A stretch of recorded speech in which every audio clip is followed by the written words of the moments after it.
Hello student, जैसे कि आप सभी को पता है कि आज जीके के सेशन की आपकी दूसरी क्लास है। इसको हम शुरू करें इससे पहले अगर आपने फर्स्ट वाली क्लास नहीं देखी है तो उसके हर क्वेश्चन को अच्छे से आप रिपीट करिए, रिवाइज करिए, क्योंकि बहुत ही इंपॉर्टेंट क्वेश्चंस मैं आपके लिए लेकर आती हूँ। चलिए आज का हम अपना टॉपिक स्टार्ट करते हैं।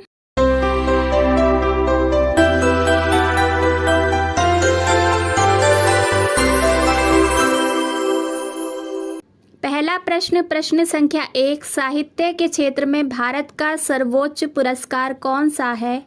देखिए, हिंदी का भी साहित्य है और अंग्रेजी का भी। हर भाषा का अपना एक साहित्य होता है और साहित्य के क्षेत्र में सर्वोच्च यानी सबसे ऊपर कौन सा पुरस्कार दिया जाता है? ज्ञानपीठ पुरस्कार, आपको याद रखना है, ठीक है।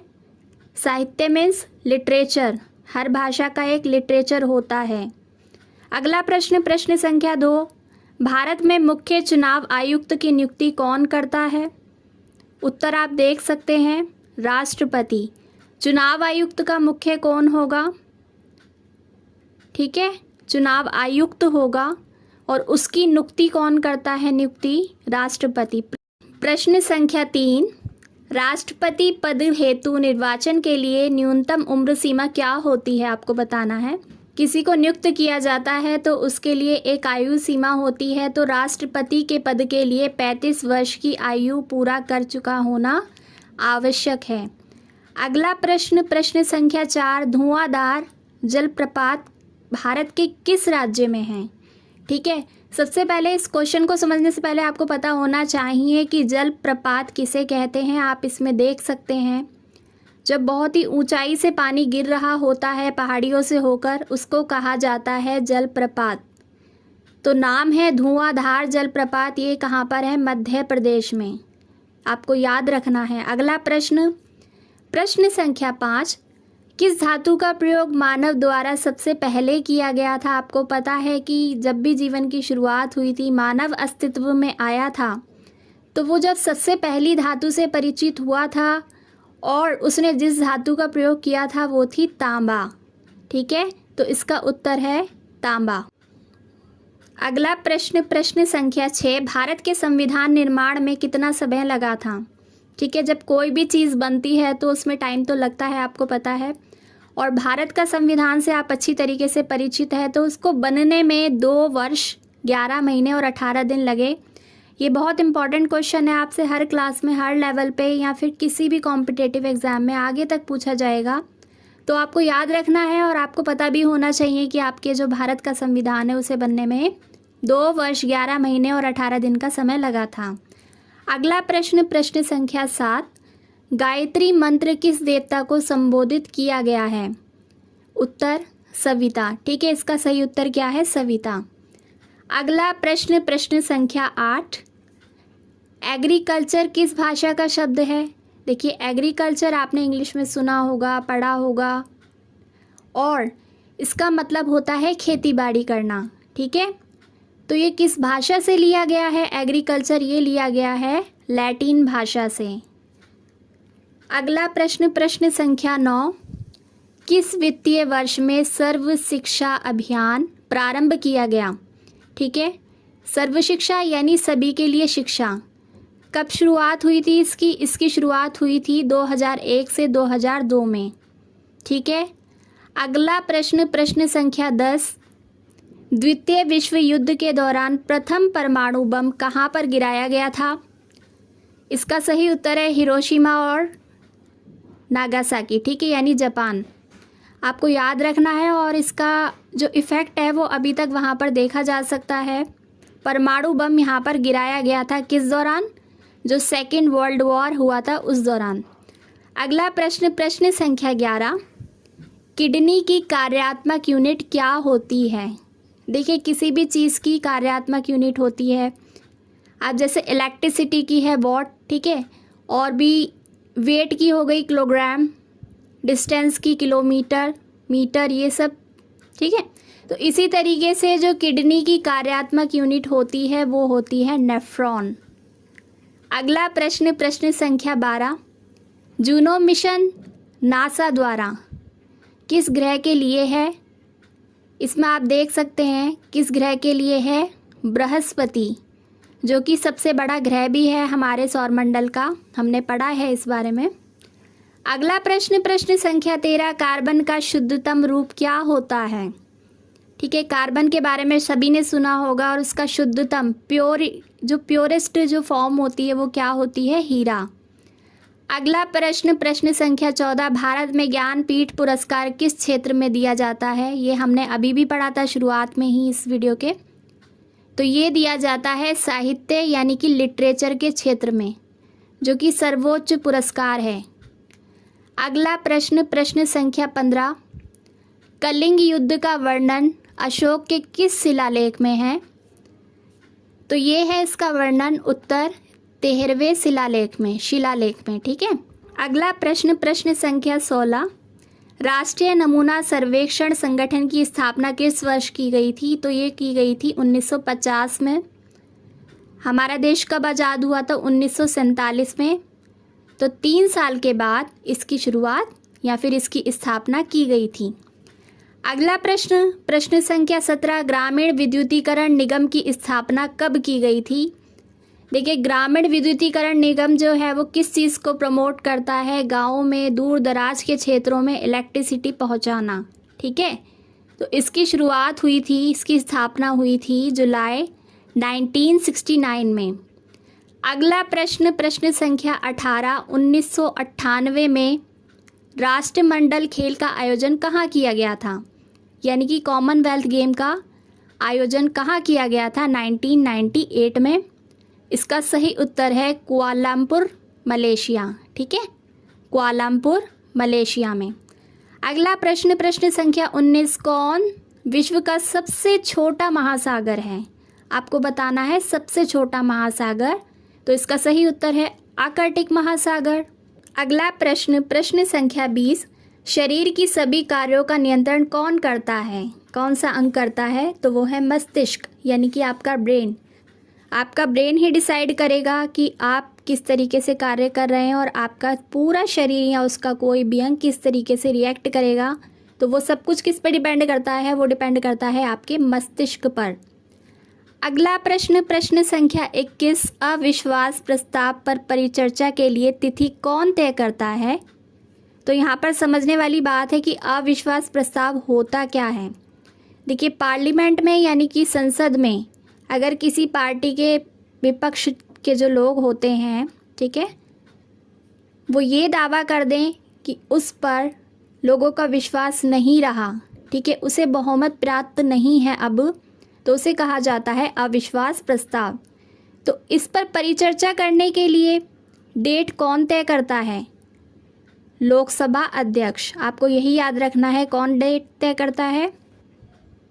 अगला प्रश्न, प्रश्न संख्या 22, महादेवी वर्मा को उनकी किस रचना के लिए ज्ञानपीठ पुरस्कार प्रदान किया गया था? ठीक है, ज्ञानपीठ पुरस्कार आप समझ गए, बार बार क्वेश्चन आ रहा है देखिए। और ये लिटरेचर के क्षेत्र में दिया जाता है, साहित्य के क्षेत्र में दिया जाता है यानी कि। और महादेवी वर्मा को उनकी रचना यामा के लिए दिया गया था।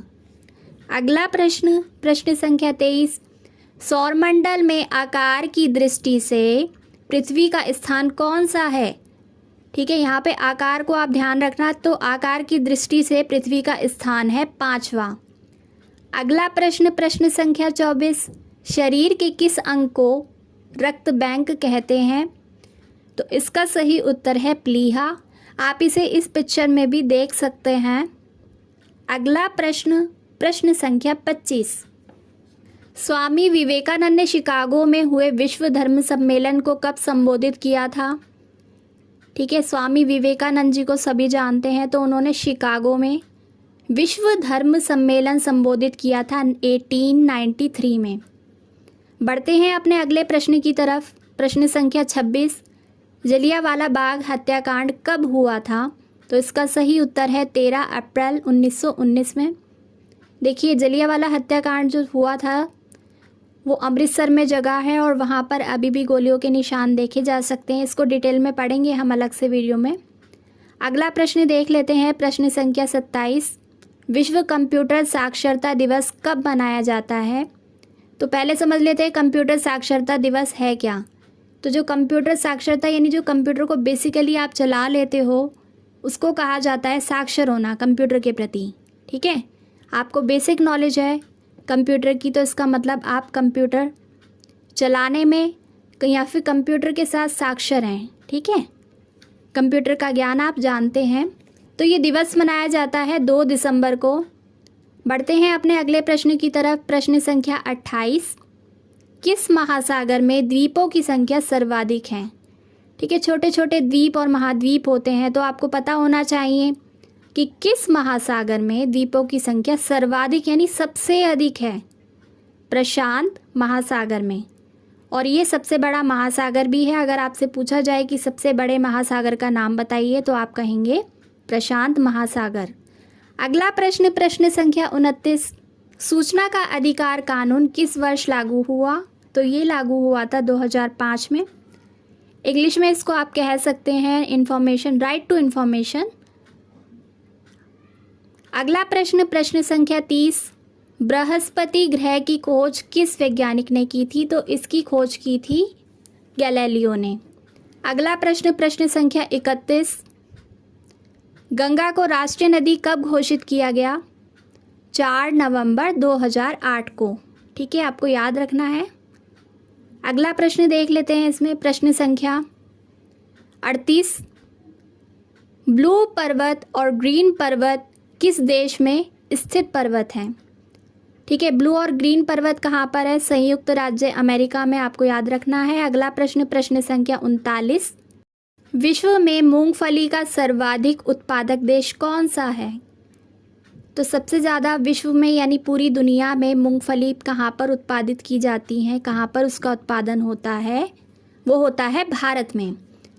अगला प्रश्न, प्रश्न संख्या 40, गौतम बुद्ध द्वारा भिक्षुणी संघ की स्थापना कहाँ की गई थी। तो ये की गई थी वैशाली में। ठीक है, ये बिहार में है जगह। वहाँ पर भिक्षुणी संघ की स्थापना की गई थी किसके द्वारा, गौतम बुद्ध के द्वारा। अगला प्रश्न, प्रश्न संख्या 41, चिपको आंदोलन का नेतृत्व किसने किया था। इसका सही उत्तर है सुंदर लाल। लाल है ये। ठीक है, बहुगुणा, जो कि कोविड के कारण जिनकी डेथ हो गई थी अभी कुछ ही टाइम पहले, आपने सुना भी होगा। और ये पर्यावरणवादी थे, इन्होंने बहुत अपना योगदान दिया, चिपको आंदोलन से जुड़े हुए थे और उन्होंने इसका नेतृत्व भी किया। अगला प्रश्न, प्रश्न संख्या 42, भारतीय संविधान में प्रथम संशोधन किस वर्ष हुआ था। आपको पता है कि हमारे संविधान में कई संशोधन हो चुके हैं, अभी तक बदलाव हो चुके हैं कानूनों में। ये समय के साथ साथ आवश्यकता पड़ने पर इसमें परिवर्तन किया गया। तो आपसे पूछा जा रहा है कि प्रथम संशोधन यानी पहला बदलाव किस वर्ष हुआ था। 1951 में। अगला प्रश्न, प्रश्न संख्या 43, बिना ताश का बादशाह किसे कहा जाता है। कहा जाता है सुरेंद्रनाथ बनर्जी को। नेक्स्ट क्वेश्चन 44, अरावली पर्वत की सर्वोच्च चोटी कौन सी है। अरावली पर्वत के बारे में सबने सुना और पढ़ा है। तो इसकी जो सबसे ऊंची चोटी है वो है गुरु शिखर। अगला प्रश्न, प्रश्न संख्या 45, डिस्कवरी ऑफ इंडिया की रचना किसने की। ये रचना है जवाहरलाल नेहरू जी की। ठीक है।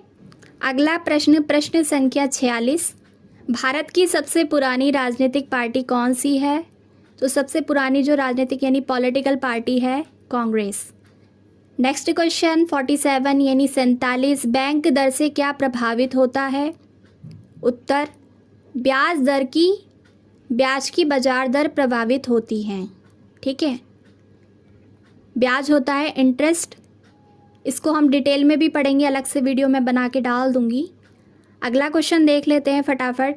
48 यानी 48वां प्रश्न, किसने मोबाइल का आविष्कार किया। मार्टिन कूपर ने। ठीक है, आज जो हम फ़ोन चला रहे हैं, जिस पे आप ये वीडियो देख रहे हैं, क्वेश्चंस को सुन रहे हैं, तो इसका आविष्कार किया था मार्टिन कूपर ने। अगला प्रश्न, प्रश्न संख्या 49, अलास्का किस देश का भाग है। अलास्का के बारे में भी सबने सुना है, तो आपको पता होना चाहिए ये भाग है संयुक्त राज्य अमेरिका का। अगला प्रश्न, प्रश्न संख्या 50 ये आखिरी प्रश्न है इस क्लास का, ध्यान से सुनिएगा। रेबीज़ के टीके की खोज किसने की थी? सभी को पता है जब कोई भी आपको जानवर काट लेता है बीमारी से बचने के लिए, ठीक है, जब आपको डॉग काट लेता है तो इसके लिए इंजेक्शन लगाया जाता है, रेबीज़ का इंजेक्शन दिया जाता है। तो इसके आविष्कारक कौन थे? लुई पाश्चर, याद रखिएगा। तो आज के लिए बस इतना ही। आज हमने 50 क्वेश्चंस रखे थे जो हमें कवर करने थे, और आप इनको अच्छे से लर्न कीजिएगा क्योंकि बहुत इंपॉर्टेंट क्वेश्चन है, ठीक है, सिलेक्टेड क्वेश्चंस हैं। आपको जीके के लिए भी पता होनी चाहिए, वैसे भी आपको सभी जानकारी होनी चाहिए। इससे आगे के जो क्वेश्चंस है वो हम बाद में कंटिन्यू करेंगे। Thank you for watching.